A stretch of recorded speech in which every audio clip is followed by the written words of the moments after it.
Today we are going to study our next macroeconomic objective, low and stable inflation.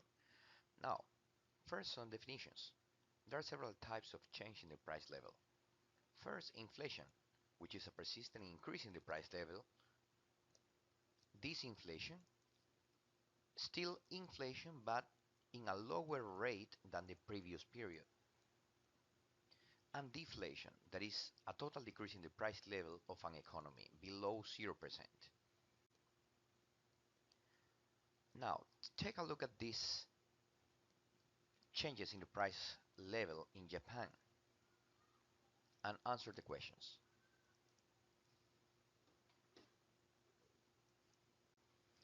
Now, how is inflation measured?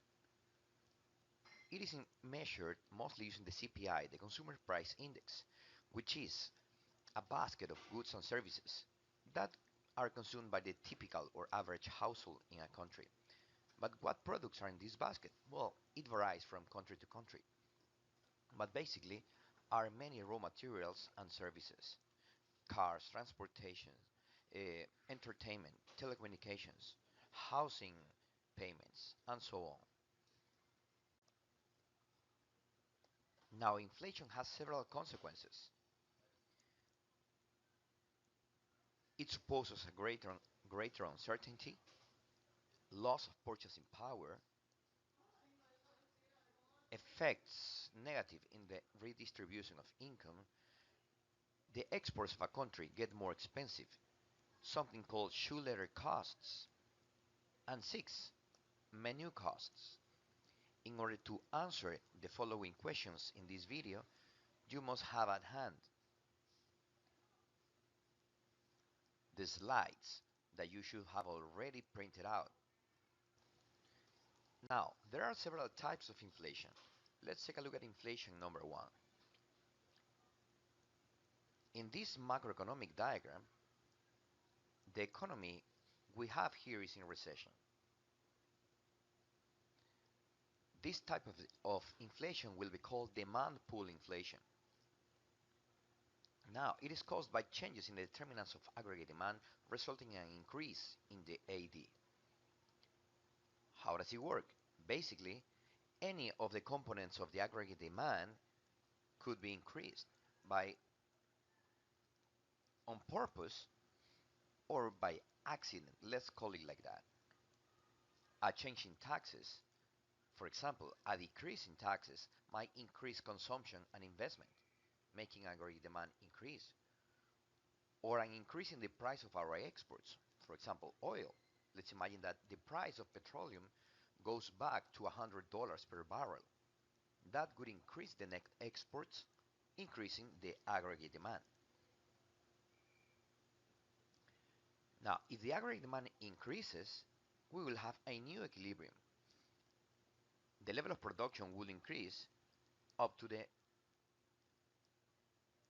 full employment level, producing economic growth in the economy, which is positive, but also inflation as a result. Now, does it sound like a bad situation for a country? A negative one? Well, it is not, because the economy is still at full employment level. So this is considered healthy for an economy, a healthy type of inflation. But it has a limit. It should not go beyond full employment level. Up to the full employment level, at the point of the long-run equilibrium, the economic growth is greater than the increase of inflation, than increase in the price level. But what happens when the aggregate demand keeps growing beyond full employment level to the inelastic part or the inflationary section of the short-run aggregate supply? In this new equilibrium, the production will increase, that is the real GDP, producing economic growth, a small one, but compared to the increase in the price level, it is not worthy. The inflation resulting of this little economic growth will harm the country even more than the benefit that it will get from that economic growth. So, demand pull inflation is positive, but only up to the full employment level. It will be negative only when the aggregate demand grows beyond the full employment level. Otherwise, the demand pull inflation is desirable. Now let's take a look at the type of inflation number 2. Here again, we will have an economy, this time at full employment level, right here. Now, this economy is producing at full employment with this production level at this price level.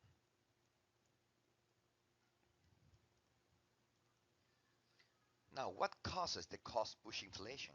The name of this second type. Basically, it is caused by increases in the cost of production, resulting in a decrease in the short-run aggregate supply.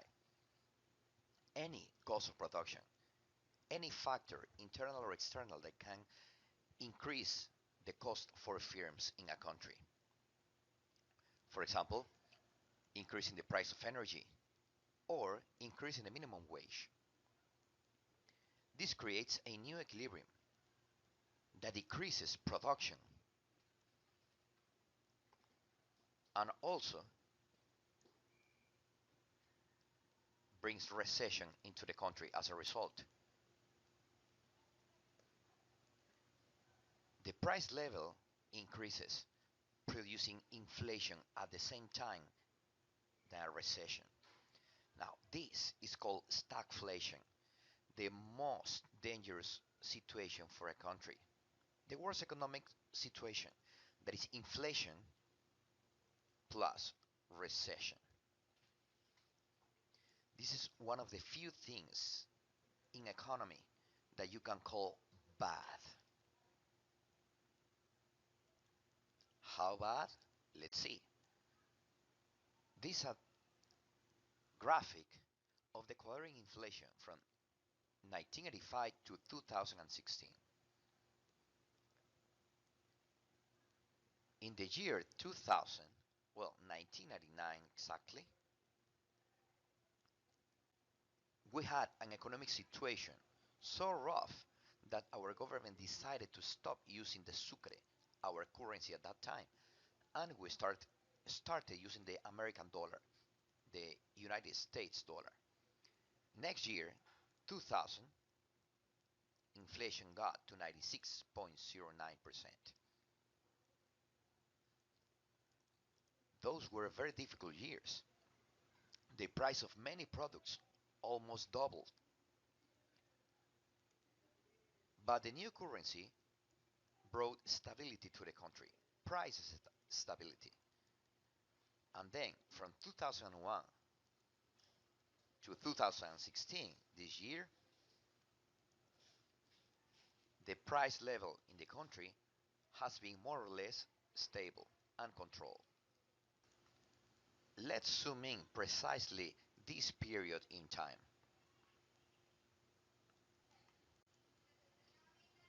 This is the inflation in Ecuador.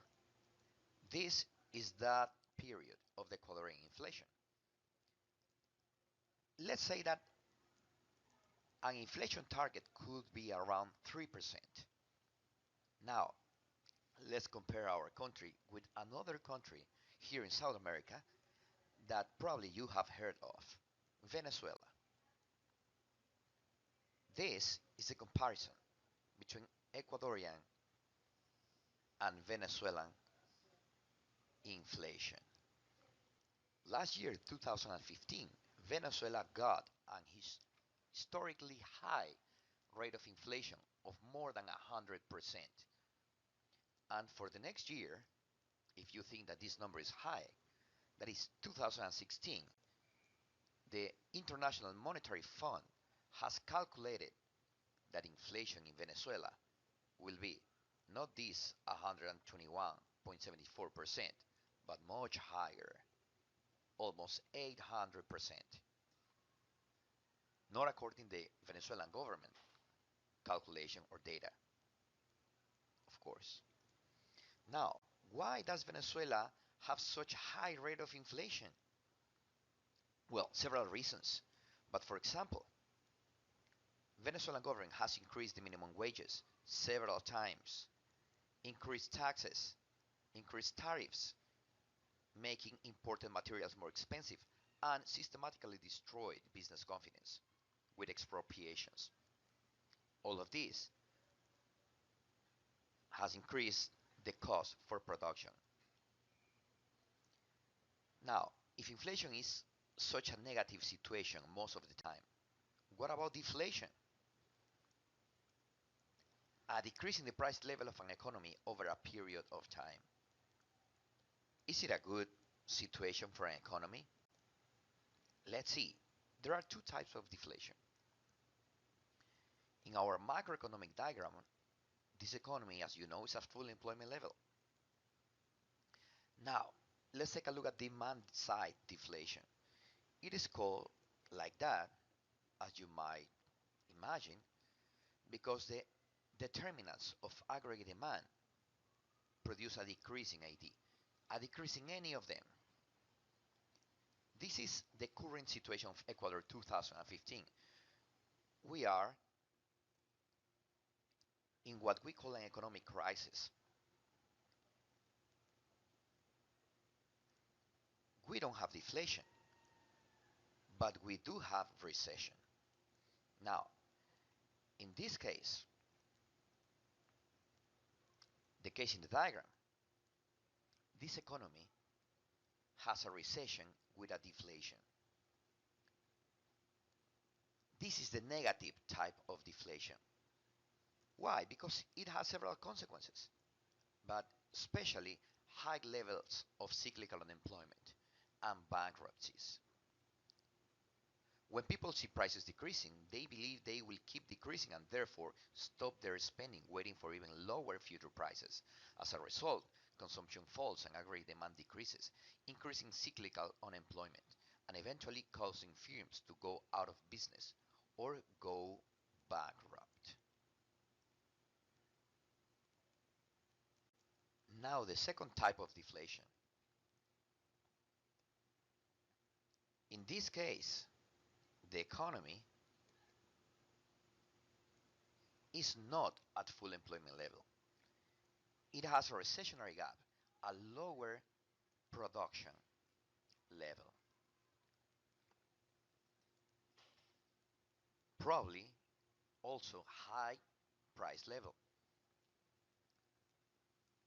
Now, this is called supply side deflation, and it is caused by a decrease in the cost of production factors, resulting in an increase in the short run aggregate supply. A decrease in production factors that affect the production in the whole country. For example, a decrease in the prices of energy, for example, electricity, gasoline, a decrease in the wage level, and so on.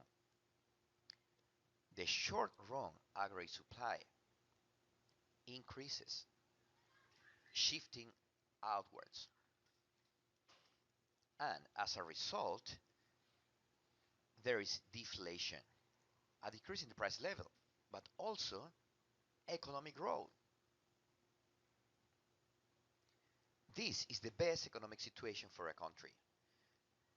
Lower prices plus economic growth and increase in the real GDP. This is one of the few things, again, in an economy that you can call good. What are the consequences of supply side deflation? Lower prices, more production, more employment, and economic growth. Now, is there any way to fix or cure inflation? Yes, there is. It depends on the type of inflation that a country is experiencing. In the case of demand pull inflation, we need to use contractionary fiscal or monetary policies in order to contract or decrease the aggregate demand. We can do it by increasing taxes or decreasing government spending. So in this way, increasing taxes will decrease the available income or the disposable income, hence decreasing consumption and investment. And in the case of the second one, directly decreases the government spending. producing a decrease in aggregate demand.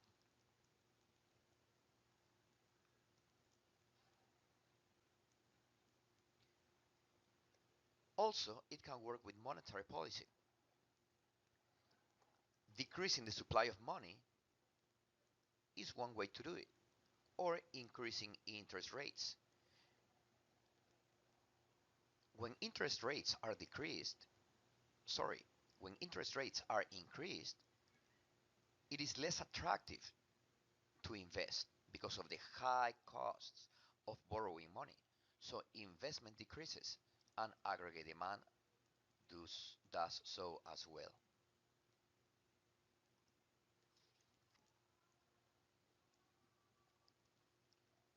How does it work? Well, here you have an explanation. I hope you are printing down the slides. What about cost push inflation? When the inflation is produced because of a decrease in the aggregate supply, well, we need to expand the aggregate supply using expansionary supply side policies. The supply side policies are measures that seek to change the production costs for firms in an economy, basically decrease the cost of production, making it easier for them to produce. Some examples are decreasing taxes, decreasing minimum wages, decrease in tariffs for capital goods, so imports for producers get cheaper, or decrease in the cost of energy. All of these can work in an economy, solving situations that can be very dangerous for a country.